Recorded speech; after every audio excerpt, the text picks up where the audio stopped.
અંકલેશ્વર જીઆઈડીસીમાં રાષ્ટ્રીય પક્ષીઓના મૃત્યુને સંલગ્ન વિભાગથી છુપાવી જમીનમાં દાટી દેવાતું કૃત્ય સામે આવ્યું છે. સ્થાનિક જાગૃત નાગરિકો દ્વારા વન વિભાગને જાણ કરતા તપાસ શરૂ કરી હતી.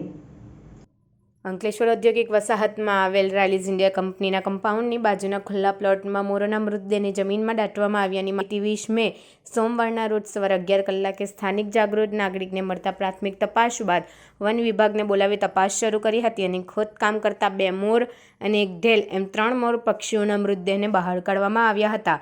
વન વિભાગ દ્વારા ત્રણેય મૃતદેહને પીએમ માટે પશુ ચિકિત્સક દવાખાને ખસેડવામાં આવ્યા હતા તેમજ મૃત્યુના કારણે સાયન્ટિફિક તપાસ શરૂ કરી હતી તેમજ કૃત્ય કરનાર ઈસમની શોધખોળ શરૂ કરી હતી. પ્રાથમિક માહિતીના આધારે મૃત્યુના કારણો અને કૃત્ય કરનારાઓની શંકાના આધારે આસપાસના એકમોમાં તપાસ કરવામાં આવી રહી છે. માહિતીના આધારે તપાસ કરવામાં આવી હતી. ખોદકામ કરતા 2 મોર અને 1 ઢેલનો મૃતદેહ દાટી દીધી હાલતમાં મળી આવ્યો હતો જેનું પીએમ કરાવ્યું છે. મૃત્યુ વધુ કારણ જાણવા માટે એફએસએલ દ્વારા પણ તપાસ કરાવી સાયન્ટિફિક પુરાવા એકત્ર કરવામાં આવી રહ્યા છે. વધુમાં કોણ દાટી ગયું તે તપાસ કરવા માટે આજુબાજુ કંપનીના સીસીટીવી ફૂટેજ મેળવવામાં આવી રહ્યા છે અને જે પણ કસૂરવારો સામે કાર્યવાહી કરવામાં આવશે. હું ઇન્ચાર્જ વનપાલ અંકલેશ્વર બીયુ મોબ. આજરોજ બાતમીના આધારે તપાસ કરતા રાયલીઝ ઇન્ડિયાની જે પૂર્વ તરફની જે દિવાલ છે તેની પાછળ પડતર જમીનમાં ખાડો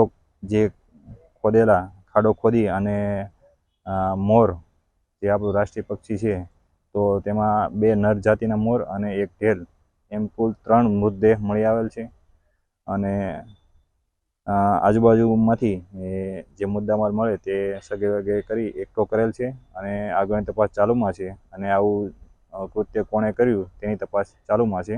આગળના દિવસોમાં તપાસ કરી તેનો ખુલાસો કરવામાં આવશે.